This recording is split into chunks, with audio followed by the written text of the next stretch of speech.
Hey everybody, welcome back to another White Roots recap here on Patreon. We are at episode 504. Yes. Yes. Dear Offer. Don't want no problems. Nah. Exactly. This episode's titled Dear Offred, which let's dive in, shall we? Yeah. So the episode opens up with her gazing, being, that's so Offred. She's playing on the swings with Nichole. Right, yeah. And Nishwala. I'm like, damn, Nishwal. I'm like, this baby is like, she should be 30 now. I'm honestly, and she should be miserable, but she's not. I'm glad she's not, but she should be. She's, because they want you to pay attention to Offred's, June's. Look, they want us to pay attention to June's. I know. This is your fault. You just said it. To her, like, living in her trauma state. I was looking at Nishwala, and let me tell you how Mama was singing Barney and clapping, and I said, that's right, resilient baby. That's motherfucking right. You better be happy amidst the chaos that is around you. Big time. Yeah. So, this weird white bitch comes up to them and was like, oh my gosh, you're June. That's Nicole. Oh my gosh, she's so precious. And when I made the same face as Elizabeth Scientology when she said Nicole's name, and I was like, hold a minute. Well, first she said, if you caught it, first she said how old she was. What is she, about such and such a month? And then she was like, Nishwal, right? And I was like, oh, this bitch is a Gilead supporter. Okay. She's a Gilead truther. She is. She's part of Gilead.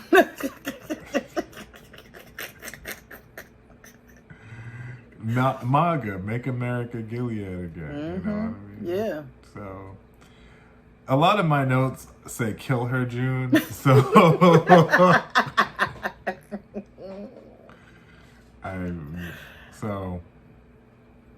But, I had a very black mother moment. Because, June yokes her up.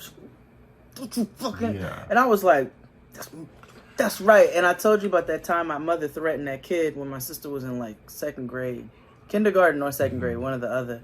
And you turn around, you see my mother on the playground. I will stomp you into the concrete. So I was like, yes, mood, but also June, don't turn your back on your baby. What the hell is wrong with you? I know she's grown and can contend to herself, but right. Because I was like, you turned your head, like, it was a 5-minute altercation when you yoked old girl up. Yeah. Which, necessary, needed to happen. Absolutely. But at the same time, they could have stole your They could have stole your spicy white baby. It was me and that bitch at IKEA. You remember that?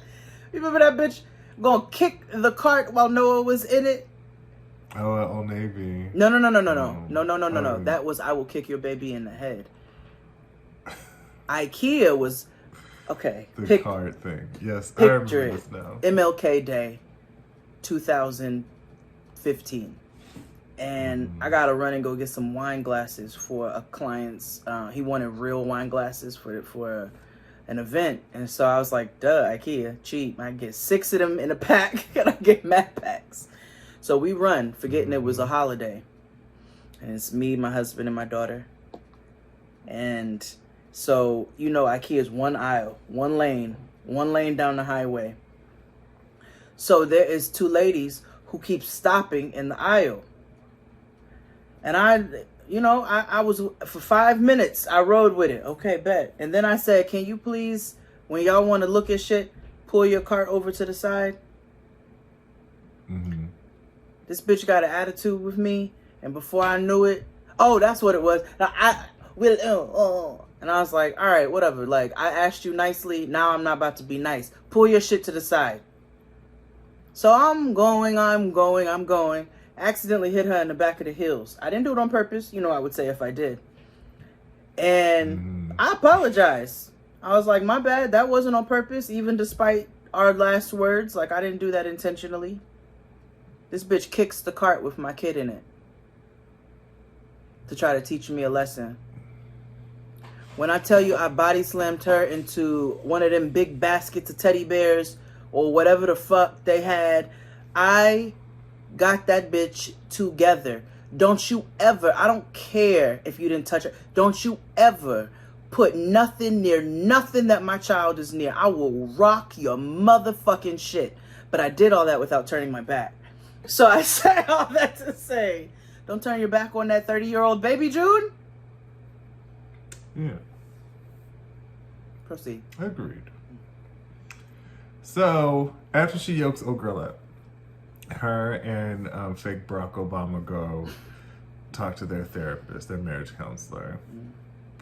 And, you know, her therapist is very understanding. Because June is like, you know, when will my anger stop? Like, when I see her, will I not want to kill her? And her therapist was like, girl, I think forever you're gonna want to kill her. So you're gonna have to cope with it. Yeah. We'll figure out some mechanisms. Yeah, coping mechanisms. Yep. Maybe marijuana. You know what I mean? Exactly. So, you know, Mark and Serena are linking up, and he finally, and this is the official goodbye. She's free. She's a free woman-ish. And Mark Twello warns Serena and tells her, like, hey, girl, you might want to seek asylum in Americanada or Can America, whatever you want to call it. Yeah, and she's like, I am not an American. Which, I get it, moody on that. Right. But I also, I'm like, well, what else I get to claim? yeah, but also, girl, Gilead ain't something you should rep either. So no. whatever. But he's like, okay, rep your set, but just know that this is a free country and niggas gonna run up. But since you have made your formal decision, you are now banished to all Gileadian properties. Okay? You are annexed there and you may not go to other spaces. So she gets picked up by her new escort, Mr. Shaw. And I always learned, I was like, he must be rather important because they gave him a name. Oh, true. And his demeanor is like too questionable for us to like, you know. Low-key feels like the bodyguard, so like he's probably like he trying to fuck. I know. Yeah, either he gonna try to fuck or he gonna get killed. One of those. Yeah. So Probably gonna get killed. I don't know if we could put this part on YouTube, but talk to me. So they brought Serena to her new place of residence and work, which is an embassy but not an embassy. Oh, the Gilead. The Gilead Celebrity Informational Center. Yeah. Yes. I said, this looks like COS. I'm not going to say the names, but it looks exactly like COS. Even down to the color choice. Well, the whole show is honestly about them. Which is whatever. The iron in the knees. Yeah. Bigly. Because you know people have been asking her ass. They've been asking Offred, like, bitch, how you do this show and you are in that? And she's like, they're like, it's oppressive and wah, wah, wah, wah, wah. And she obviously has drunk the Kool-Aid. She's in it. And she's like, no, like, I believe in women's rights. I'm a feminist and, you know, whoop-de-woo. And I'm confused, but. But see, they do that when we're the biggest stars. Because remember how Tom Cruise. That's why Handmaid's Tale blew up like that.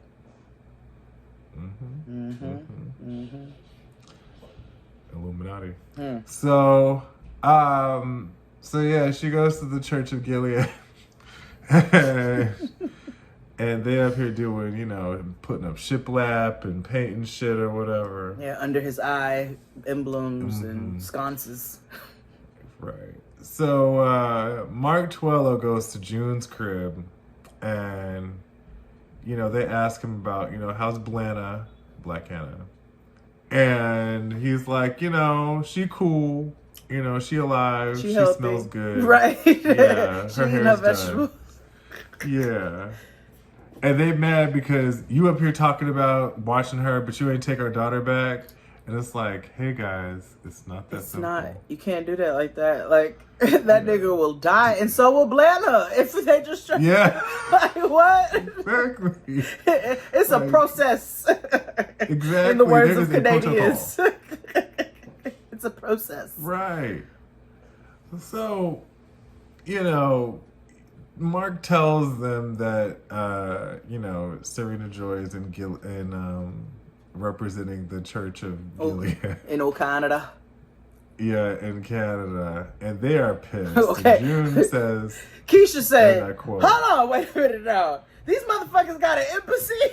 And he's like, "Just a couple reps." And she's like, yeah. And June hits him with, "God, you're such a fucking disappointment." It was the calm. I said, "Way to be a villain. Play the role." She was like, "You're such a fucking pussy. You pussy ass motherfucker. You couldn't even pull blood out." Like, with the low the voice. funny part about this is because you can see June's face, her soul is settled, and she knows what needs to be done. Yeah. Because, fake Obama is like, you're a fucking waste of, all the Mark 12 making all this noise. All the while, June is making tea. Right. She's like, yeah. Aren't you mad as up? She was like, I'm not worried. Because in my head, I was like, oh, she's going to kill her. Absolutely. Like, there's when you get that calm, there's never been it's time. Yeah, there's also never been a question that she wasn't going to. Yeah. It's just a matter of when she's going to. Right. How and when. Yeah. So, I'm not worried. Mama dug up the Nina from episode 502. Did. And put the Nina in the passenger. Yeah.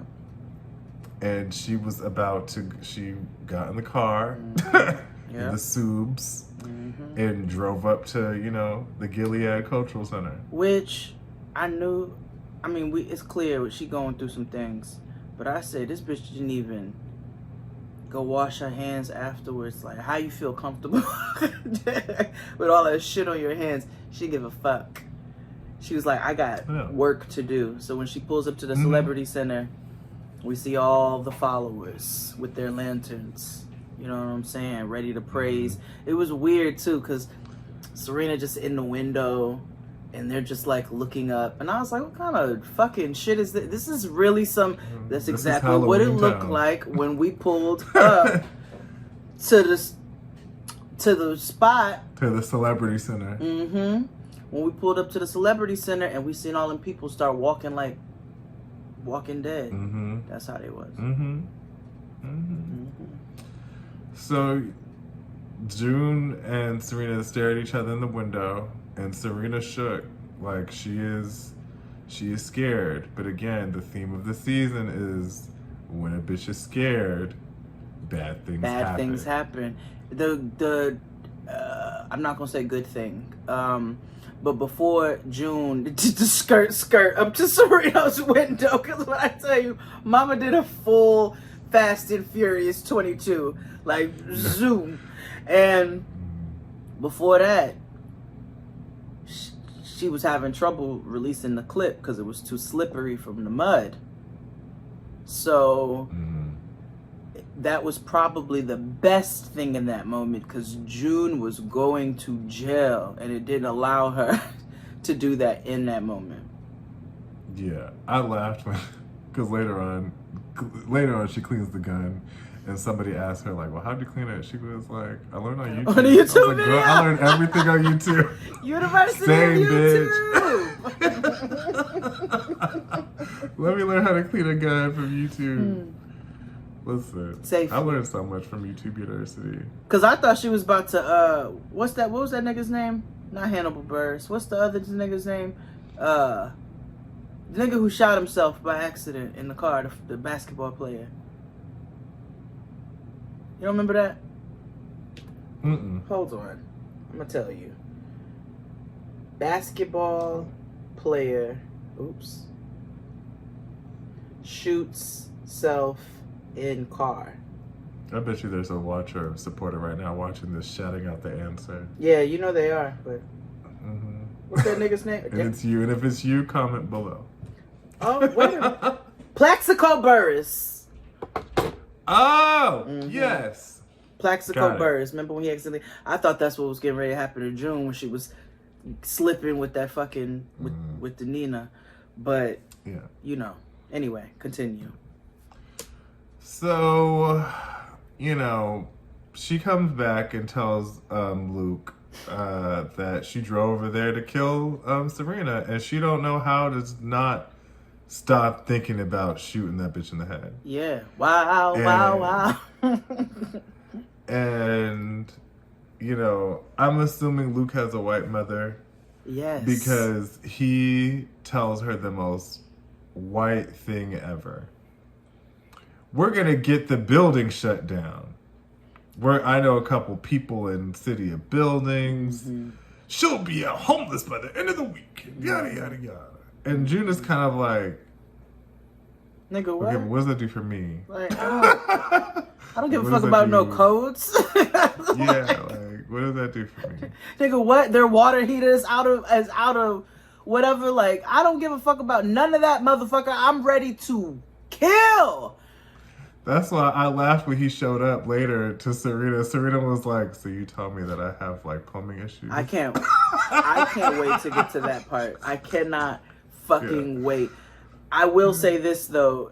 What's frustrating, endearing but yet frustrating about Mixed Luke is that while he has suffered his own trauma and... I forgot that he got shot and he was... But it's not even just you getting shot. It's you getting shot, and it's also you losing your wife, you losing your child, you not knowing what happened to any of them, not really having any control or power or any means to be able to go back and save them. And I feel for him in that way. In the same sense, sometimes I need you to shut the fuck up when she is processing, because that lady endured shit that you are truly, when I tell you, never going to understand. Never.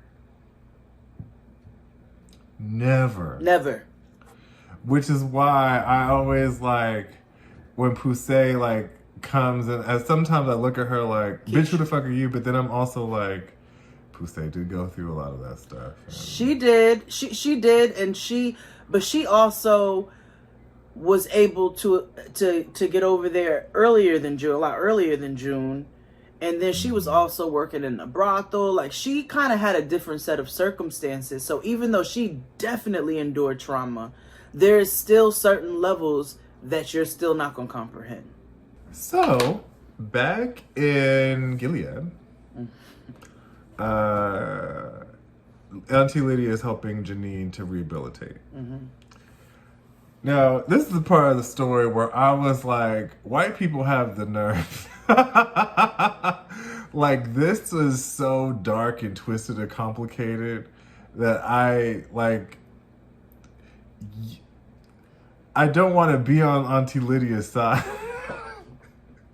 Because it's still wild. But I understand. So Janine has issues walking, and so she's bitter about it. She's like, you know, this is fucked up, and so... Yeah, she gotta use polio crutches and all that.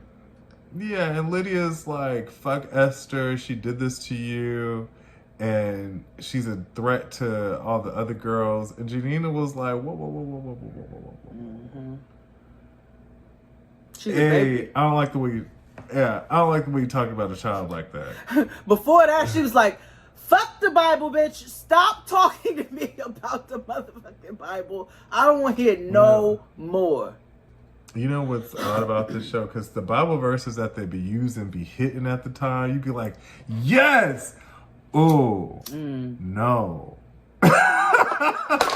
Not in this context. No. No, because they use it in the same way that white people used it in slavery. That they use it now. Always, of time. But, you know what I mean. You can't read this shit.